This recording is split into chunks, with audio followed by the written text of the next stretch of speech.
But first, I want to welcome, we have some guests with us and visiting Rotarians. I see Donna Conley is with us as a visiting Rotarian. I saw Sarah Busey log in earlier. Sarah, it's nice to see you here. And Luisa from Brazil is here. Oh, I see that, Michael. All of our exchange students now have made it to their respective homes. There's a virtual hug for you, Louisa. I don't know if you saw that. It's nice to see you all here. Thank you again to our flag installation teams and troubleshooting crew. The wind put a bit of a twist on some of your installations last week, but you saw to it that our second flag installation of the year was done successfully. And thank you again. As a reminder, the flags that are up now that went up for Flag Day will remain there through the 4th of July Independence Day holiday. So if you are out and about and you see any that are in need of some attention, please let Past President Brent Rice know. As a reminder for our meeting today, you are more than welcome to ask questions. You can use the chat function here in Zoom to submit questions. If you are joining us by phone, you want to email Lynn Mumma. Secretary Lynn will watch for questions that way. Or of course, you can raise your hand and simply speak up when time allows. At this time, I am going to turn things over to Past President Doug Druschel, who will introduce today's speaker. Doug, you will have to unmute yourself. You know, I didn't know that this was part of it. I may want to change my decision to present today. Just be careful what you wish for. Before I begin, if I could take a moment to second the comments of Ron and Mike about Dave Briggs. I was pleased to have a son about the same age of one of Dave's sons, and they were in the same scout troop, so we did a lot together. And I'm a big believer that you really get to know someone when you travel with them. And when you traveled with Dave, you learned he was a high-quality guy. So on to today's program. Our speaker today is our own Michael Tefs, Superintendent of the Wooster City Schools since 2008. Which is quite a long time as the tenure of school superintendents goes. I infer from that he must be doing something right. Mike is almost a local boy, attending Cloverleaf High School in his otherwise misspent youth, then on to Baldwin Wallace University for a bachelor's degree in elementary education and a master's in educational administration. He later obtained a doctorate in administrative leadership from Walden University in Minneapolis, Minnesota. I don't think this is the same place where Thoreau wrote about Walden Pond, but like Thoreau, our speaker is known for thoughtful leadership. After college, Mike started teaching science in the Cleveland area, but quickly got into administrative work, first as an assistant principal, then a middle school principal, then a high school principal, then a director of curriculum, and an assistant superintendent.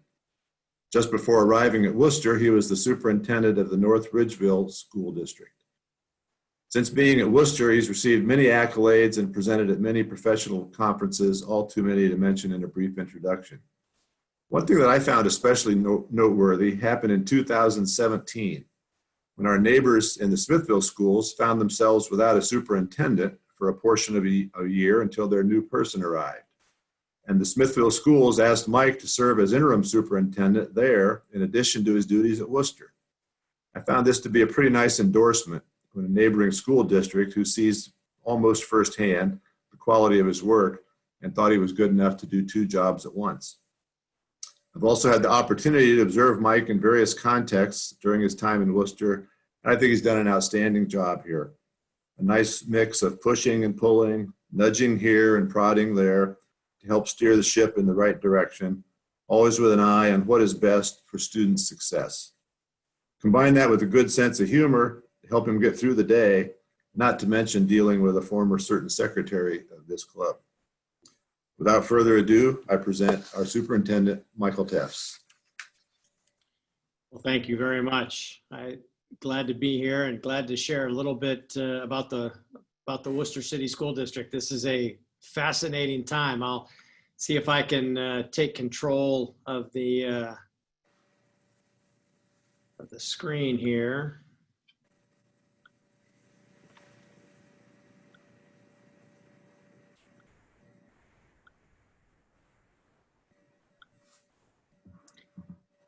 First of all, I want to make sure that you all realize that I'm going to give a kiss to Louisa. This isn't to all of you, but to Louisa. It's good to see you. We miss you. I've got a little bit of a PowerPoint presentation here. Hopefully that's popped up on my screen okay. Just want to run through a couple of things. I really want to try to leave some time for some comments and some questions, just because it really is a fascinating time to be leading a public school system. I'll try to highlight a little bit of our budget, especially for those of our newer Rotary members that may not fully understand or can just appreciate the magnitude of a public school system. I'm going to address a little bit about the levy. We've got a residential tax abatement that's going to be before City Council, which is very new, something that we've never experienced before, but it's going to really shape public policy. I want to reference that a little bit. And then if I am asked at all, if I had $1 for every time that I was asked what's going to happen in August, I would probably be retired by now. So a little bit on the budget side. The Wooster City School District is a $57 million operation annually. About 45 million of that is what we're running our general operations out of. 58% of that is the local property owner. Our state share is about 35% and about 7% for federal share. And unfortunately, our federal and state share have been declining. Matter of fact, just in my tenure here in Wooster, I've seen the federal share go from about 12% to now we're at 6.9%. It's not a small organization. We have 541 full and part-time employees. When you look at substitutes that we pay, we're running about 630 paychecks every 2 weeks. And for those of you that know fellow Rotarian Bonnie West, our Chief Financial Officer, she processes all of that with 3 people, 3 other people in her department. Our payroll, every payroll, we run a little over $1 million every pay period. Food service is something that a lot of people, they just don't always think about how important that is for a public school system, especially for a school system like Wooster, where we always run around that 50% mark, where 50% of our students receive a federally funded, either free or reduced meal. So the food program is so very important to many of our students and families. And I think a lot of people got a chance to see that during the pandemic because we were responsible still to deliver food. It's a government service, and most of those dollars are flowing from the government to your local school system, and the school system has to figure out how to deliver that. And we pivoted pretty quickly in deploying school buses during the pandemic, but it worked out really pretty well. We're running just this next year, we're estimating that we're going to be just under 3,000 meals a day. And as you can see by the screen, it's breakfast, it's lunch, and it's even dinner at this point. Transportation is the next side. When you have, again, a bit of a higher free and reduced lunch, transportation matters. From a budget perspective, this is a line item that I never look to cut. If anything, I try to offer more transportation as closer to families as we can get them. What we know is if we do not provide transportation, there are too many of our students and families that are not going to make it to school. There's enough trials and tribulations and stresses in families' life. We're trying to make their lives a little bit easier, and transportation's one of those. We've got about 40 school buses in our fleet. We make just under 2,000 stops a day. Here's the statistic, and I've been at this 28 years now, and it still amazes me. We run about 2,000 miles a day. And just to put that into perspective, if we go down to Disney today, that's 1,000 miles down to Disney. So we basically run every day, round trip. We travel to Disney and back every single day, running about 400,000 miles a school year on our school buses. Buildings and grounds, boy, did we often take this for granted. We made the pivot during the pandemic. We went to remote learning.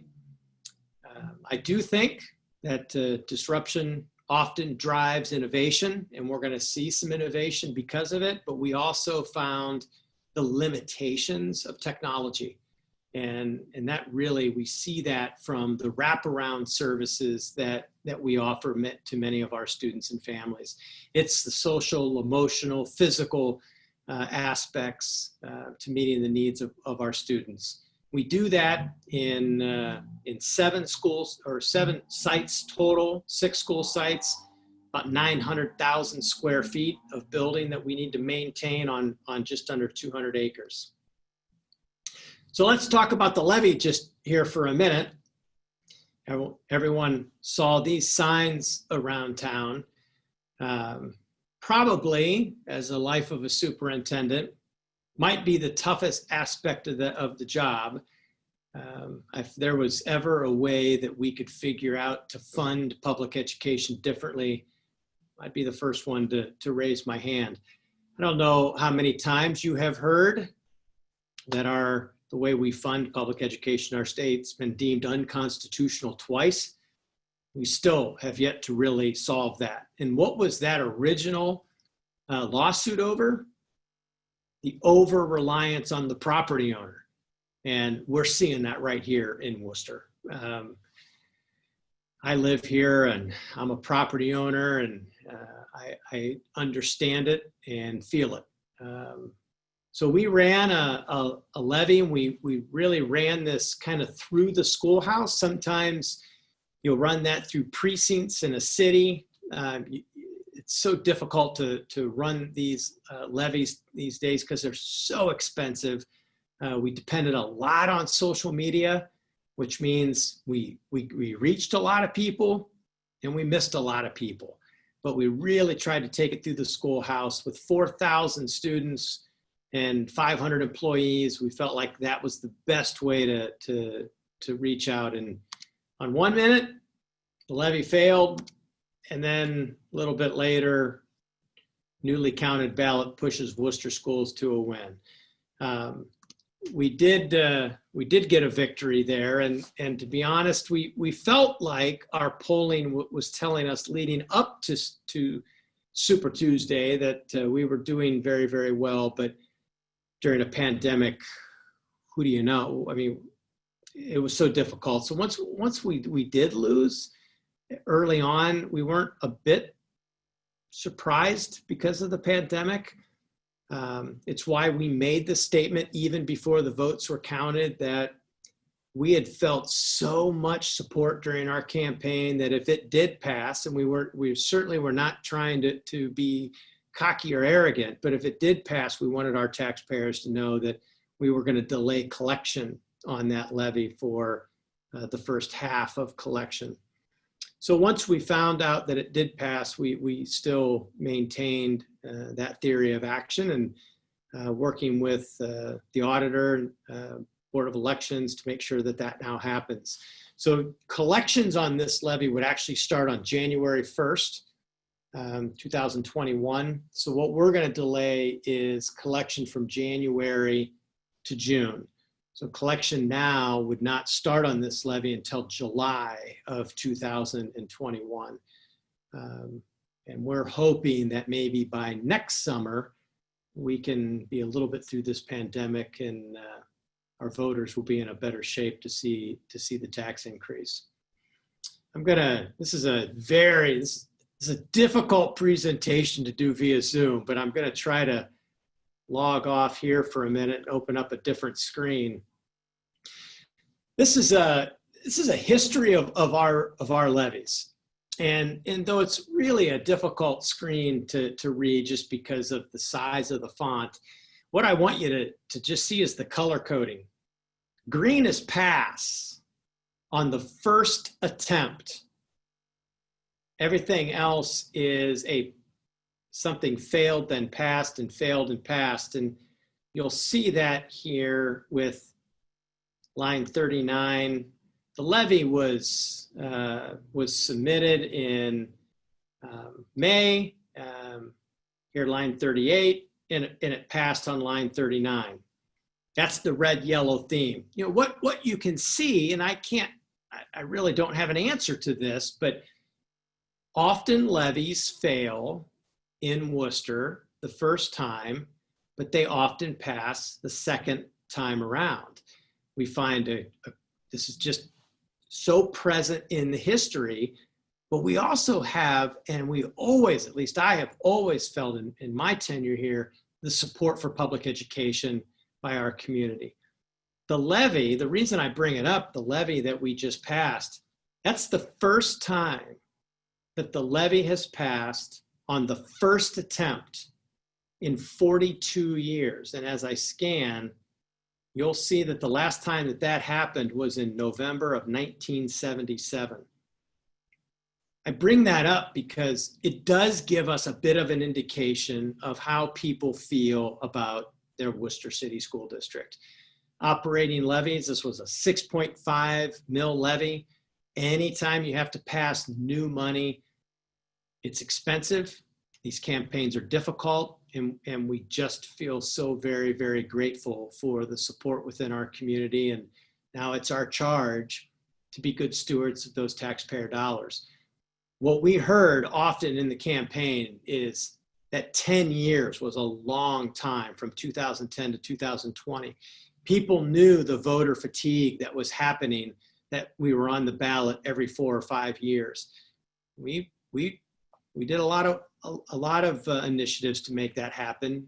Notably, we closed 2 schools. That was the gift that gave, and the gift actually that continues to give.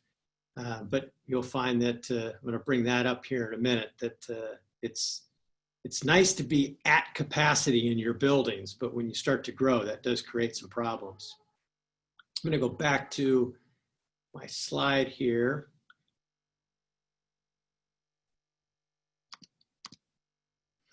Talk about, I'm going to move over into residential abatements. The slide that I'm showing you now is all abatements. These are non-residential.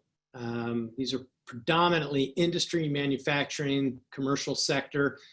In the last 15 years, the Worcester City School District has been a part of or partnered in 90 abated projects. And trust me, I know the public feeling on abatements. Some love them, some despise them.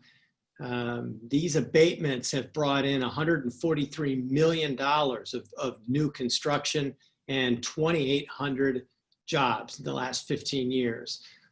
Typically for the Worcester City School District, the reason that I try to lead about being a bit of an advocate for these is the property often is green space.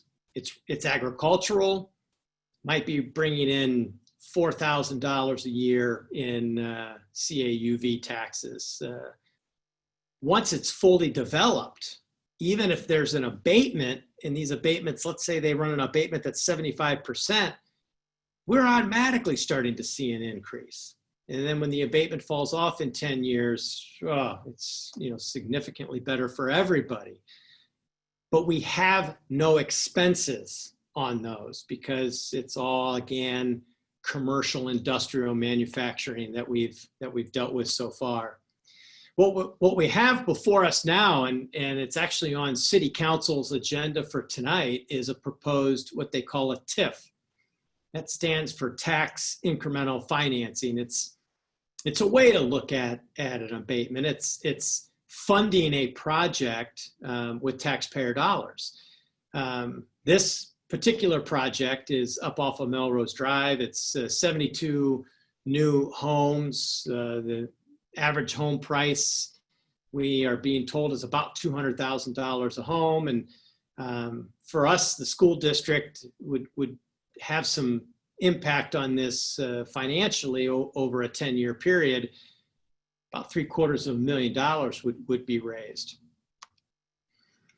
The school district is going to have a big impact on our budget.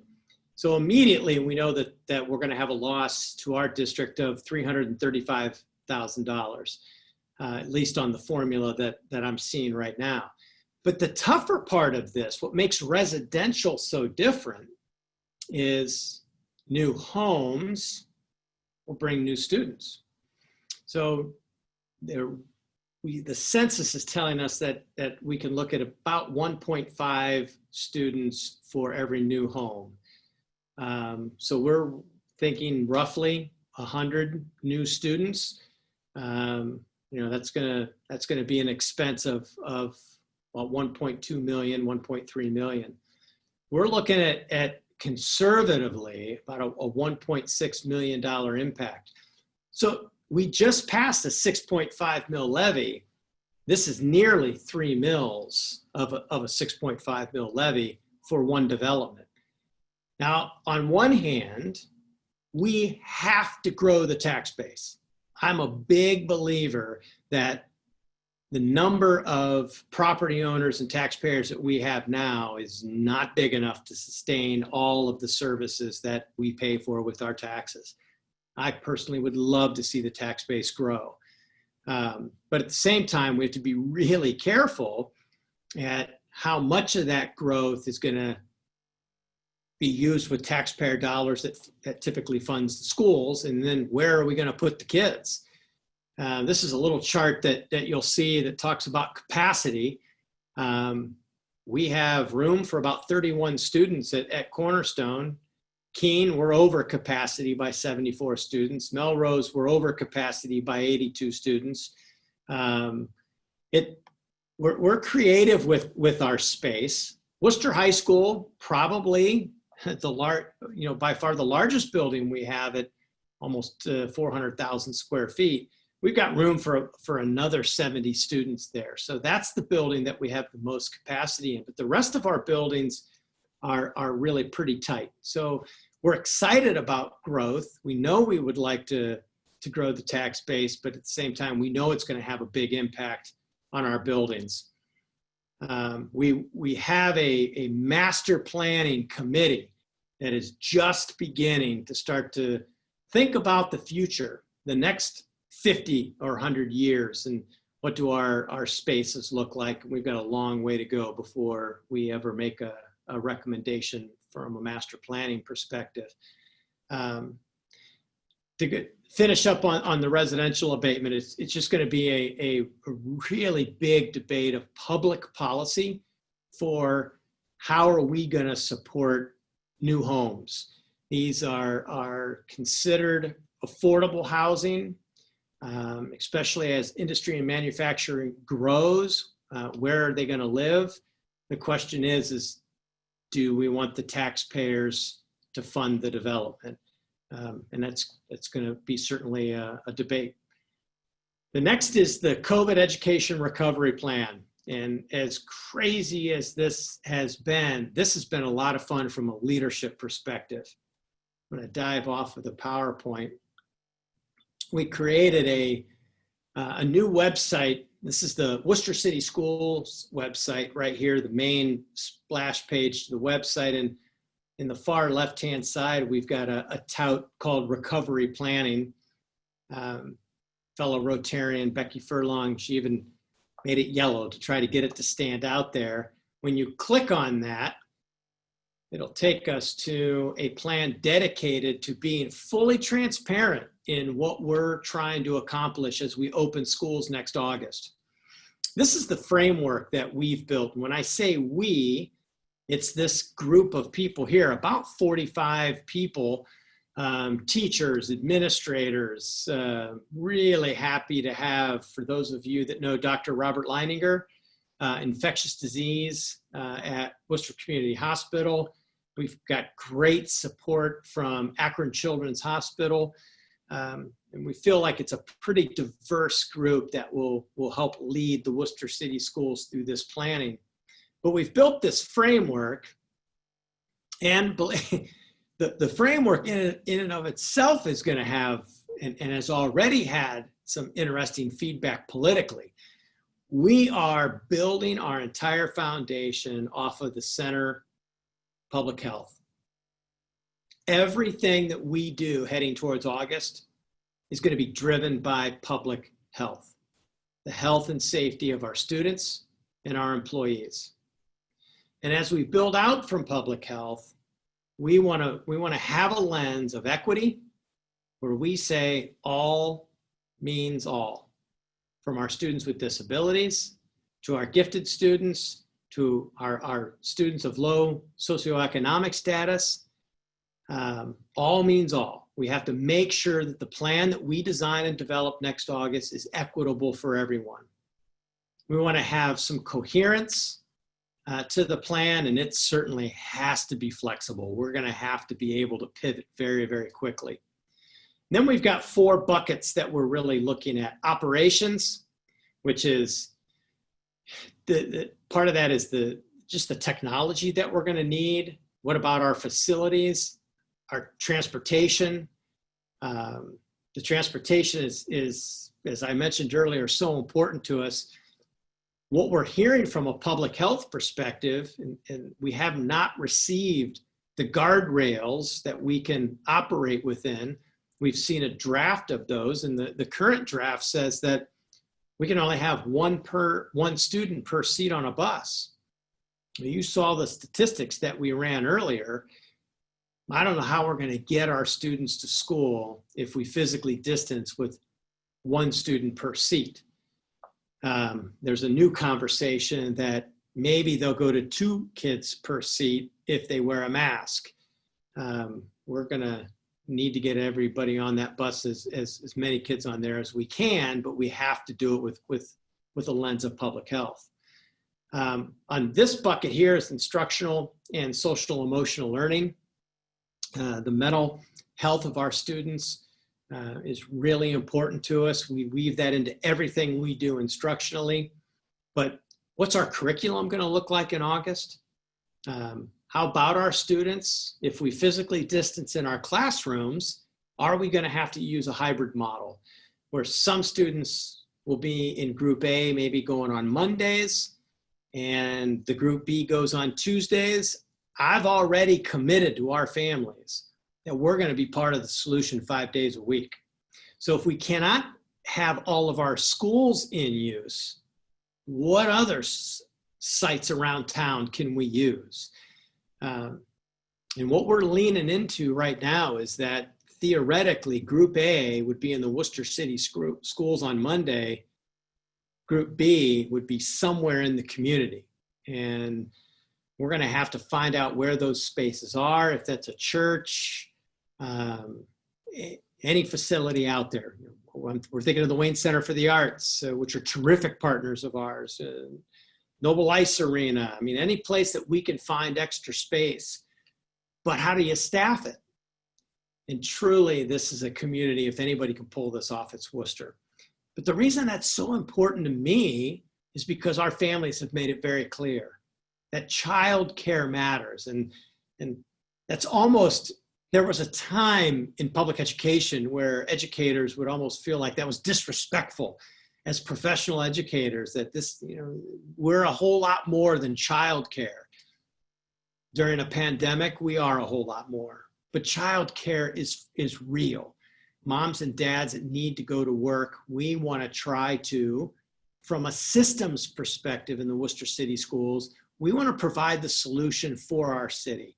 Because I'm a big believer that if we don't, 4,000 of our families are going to try to solve that problem on their own.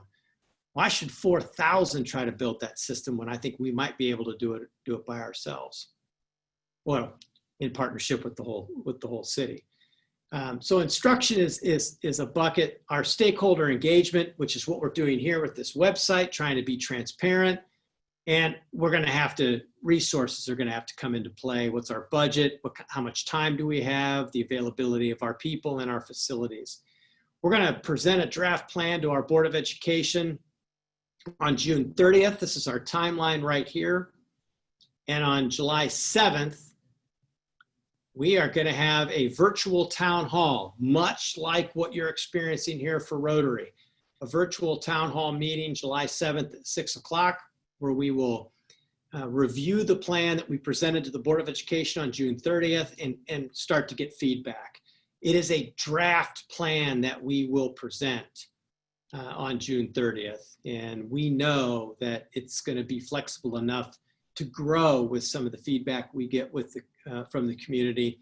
Hopefully then on August 1st, we'll be able to finalize that plan and start to work on implementation. That is my PowerPoint. I just wanted to finish with, yes, the politics right now in public education, they're difficult. I mean, we even struggle from the feedback we're getting about wearing a mask. I'm not going to wear a mask, and you can't make me wear a mask. And what about physical distancing? We are going to rely on the evidence of our medical community and of the Ohio Department of Health, and we're going to try to be good listeners and try to manage the politics. But it is so difficult today being a superintendent, so much more difficult today than it was just 10 years ago. But at the end of the day, in this community, I really do want you to be proud of your Wooster City Schools. This is the 5th year in a row that U.S. News has ranked Wooster High School as one of the best in the country, and there's a lot there that we can celebrate. We couldn't do it without everyone that is on the screen here today. Thank you for participating, and be happy to take any questions that you might have.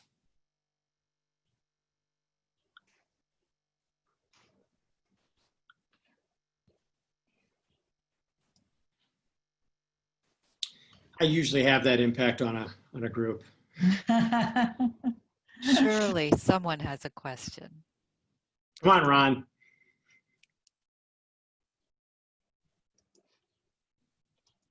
I just have a comment. I think it's been absolutely amazing how the Wooster schools have taken this whole challenge on. The technology needs and the teachers, what they've done to adjust in real time is beyond belief for me. So I'm happy that you got your levy, but also really complimentary about how you and your staff have handled this whole thing. Well, thanks, Ron. And our teachers were amazing. There's no doubt about that.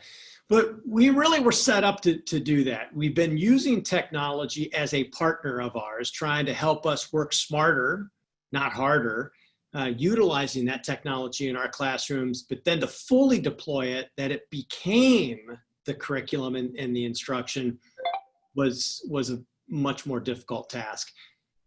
What we learned from that is, again, the limitations of technology. I am here to tell you, you're not going to replace a great teacher. It's not there today, not in 2020. The technology just cannot replace what a great teacher can offer. Is that true, Jay?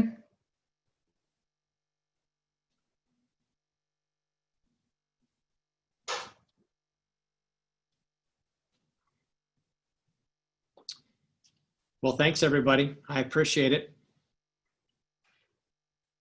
Michael, thank you so much. Congratulations also on the first time in 42 years. That's pretty awesome. It took you a while to get that answer, but you got it. Yeah, thank you. Yes. All right. Thank you so much. Thank you all for being here. A couple reminders.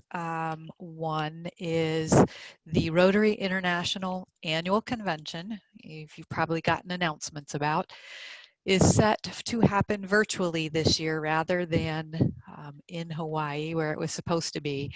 June 20th through 26th, but I did see a notice also that the breakout sessions some of those will continue even into July. And the virtual convention is free. So there's no travel required, no travel expense, no convention registration fee. If you have ever wondered what this House of Friendship is all about that you hear us talk about when we come back from convention, or some of the breakouts and some of the international speakers that will be there, be sure to log on and get yourself signed up for that. Coming up next week, June 22nd, we will have a Rotarian and Ohio Light Opera Executive Director Laura Neal, who will be sharing with us 42 years of the Ohio Light Opera here in Wooster. The following week, June 29th, will be our Rotary Club of Wooster leadership transition for the new year, bringing into office President-elect Justin Starlin, who will share also at that time, I think, some of his review from his convention, which he attended a year ago. And let's see, as we look ahead, this is the third week of June. Keeping that four-way test in mind, I ask that we continue to focus on this week, that third question in the four-way test. Will it build goodwill and better friendship? Thank you all. We stand adjourned.